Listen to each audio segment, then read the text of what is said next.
Hello, this is Music Tech Help Guy, and welcome to episode 31 of my Logic Pro 10 video tutorial series. In this episode, I'm going to do a short video just to show you how to use the MIDI input filter in Logic. MIDI input filters essentially allow your DAW to ignore certain types of MIDI messages. And you may be asking, why would I ever want to ignore an incoming message coming from my MIDI controller? There's a number of reasons. The two big ones I can think of are, one, you have an older or maybe defective or broken controller that's sending erroneous messages or faulty messages, but you still want to be able to actually use the controller. Or two, there's a certain type of message on the controller that you don't use regularly, and it keeps recording that unintentionally. One example I can think of is Aftertouch. Pretty much every time you play the keys on an Aftertouch keyboard, you're going to send Aftertouch messages regardless of whether you want to use them or not. So let's start with the first scenario. I'm currently working with a Axiom 49 M-Audio keyboard. It's the first generation. It's a good keyboard, but it's old. And I have other keyboards as well, but this one in particular has had coffee spilled on it. It's had water and beer spilled on it. It's had food sat on it. And over the years, it's just, some of the controls on it have gotten faulty. On this particular controller, there are two particular controls that are causing issues. One is the pitch bend, and two is one of my faders is unintentionally sending. Both of those are both unintentionally sending messages, or at least I don't want them to be sending messages.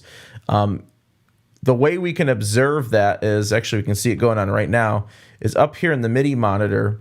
There you go. That right there. I am not touching the pitch bend, but that control right there is saying that the pitch bend is sending a MIDI message, that control that just flashed there.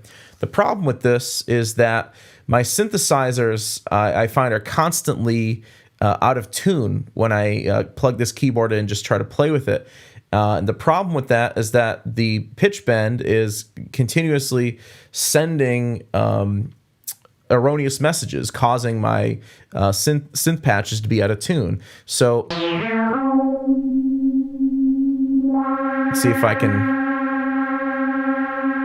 Of course, when I try to do the video, it doesn't want to do it, but it's sending erroneous messages. So, and if I move the pitch bend, you'll hear it actually does work.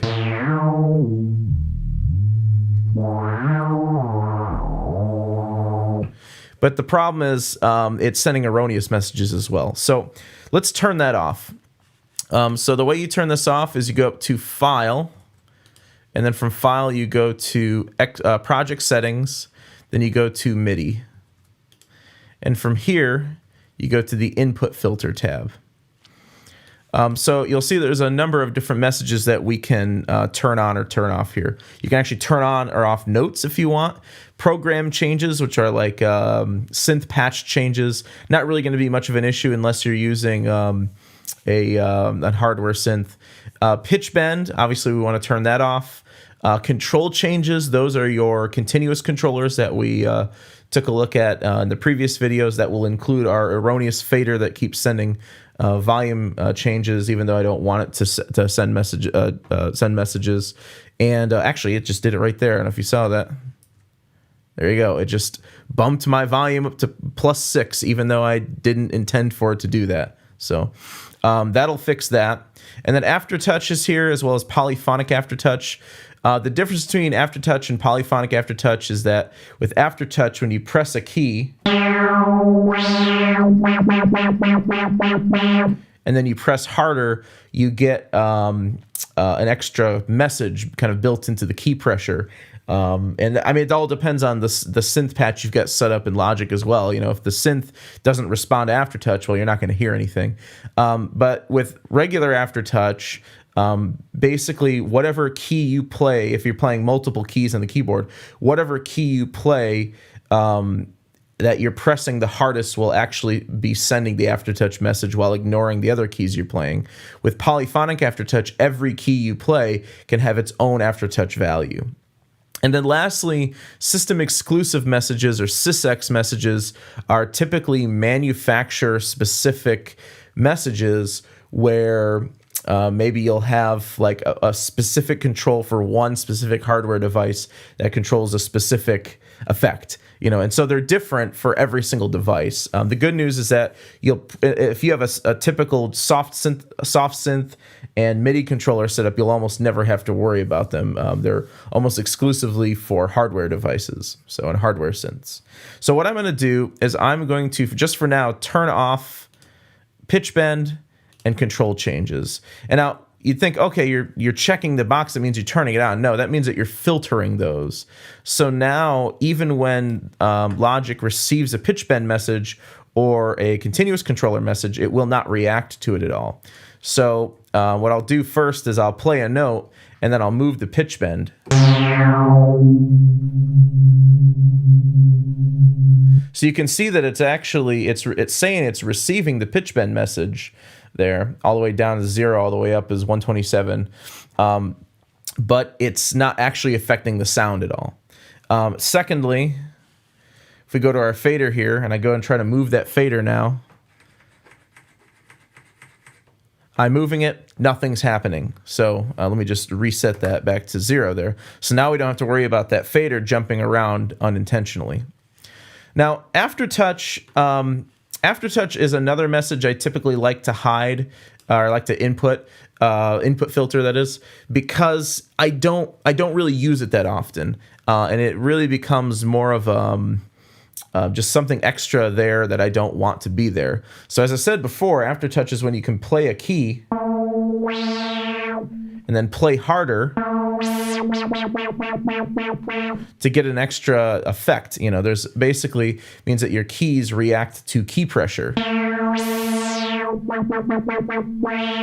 And you'll see it up there in the MIDI monitor. So when I record something,